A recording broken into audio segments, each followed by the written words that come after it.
sizə sərbəst sahədir. İnsanların sizə marağı varmı sərbəst işlərdə işləməyə? Yəni rəhbər əl altında olmasınlar, sərbəst işləri olsunlar. Mən deyirəm bütün hamının.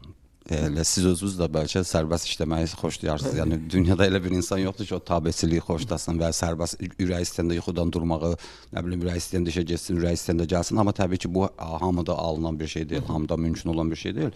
Amma sərbəstlik demək, bəzi insanlar sərbəşə düşür. Sərbəstlik demək o demək deyil ki, yəni hər şeydən sərbəstsən. Yox, sərbəstlik o deməkdir ki, yəni sənin iş qrafikin yoxdur. Müdür rəis əmr altında deyilsən, amma sən ona o cür yanaşsan, heç vaxt orada uğurlu qazana bilməzsən. Məsələn, mənim həmişə mən işlədiyim işdə heç vaxt müdürüm olmayıb. 17 il ərzində, 18 il ərzində müdürüm olmayıb, amma mənim bir də müdürüm nə olub? Daxilimdə özümün müdürü olub. Özünüzə hesabat vermisiniz. Bəli, özümün daxilində müdür yaratmışam. Həmişə özümü məcbur eləmişəm ki, mən bunu axırına qədər getməliyəm. Mən bunda uğur qazanmalıyam. Amma əlbəttə hamı belə olmur. Hamı bunu bu cür formada getmir.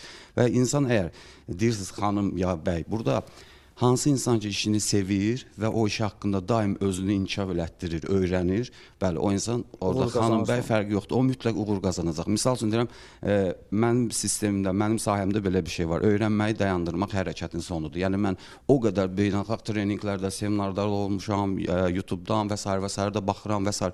Pul verib mən hətta seminarlara qatılmışam, öyrənmişəm, amma mən yenə də dayandırmıram. Mən hələ də öyrənirəm. Çünki o vaxt ki məndən komandamda olan insanlar məndən çox bildirsə, mən artıq onlara heç vaxt sözüm keçməyəcək. Mən onlar ancaq bilgimlə, təcrübəmlə təəccübləndirə bilərəm onları. Yəni nəinki onları nə bilim tabeçilikdə saxlamaqla, ancaq elə şeylərlə təəccübləndirə bilərəm. Misal üçün deyək, mən fikirləşirəm ki, mən toplantı qoyanda onlar sevə-sevə gəlməlidir ki, biz gedirik orada yeni bir şey öyrənəcəyik. Məsələn, mənim 17 ildir mənlə bir yerdə işləyən bir adam var.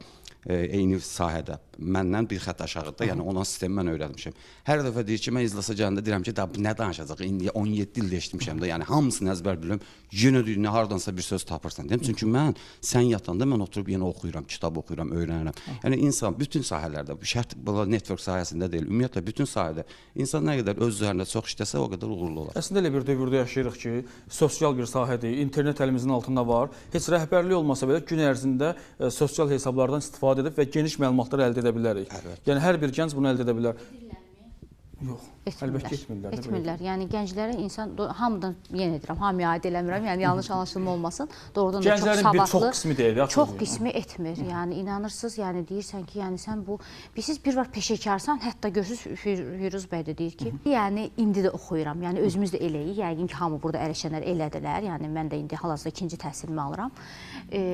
Biz deyə bilərik hardasa ki, daha mən 10 ildir, 15 ildir işləyirəm, hər şeyi bilirəm bu sahə üzrə. Biz belə demiriksə, yəni mən təəccüb edirəm ki, bu 20 yaşında gənc, 22 yaşında gənc necə öyrənməyə bilər? Yəni necə bir...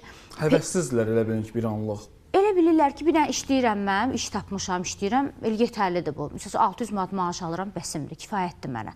Yəni, necə oxumaq olmaz, necə öz peşənin, hələ öz peşəvi deyirəm, amma hələ əlavə məlumatları demirəm mən. Əlavə də insan bilməlidir, hər sahədən bilməlidir ki, bir iki nəfərlə danışanda sən də bir fikir bildirə bilərsən, həm fikir olasan və yaxud da ki, nəsə maraqlı bir ortam olsun, networking qurasan və s.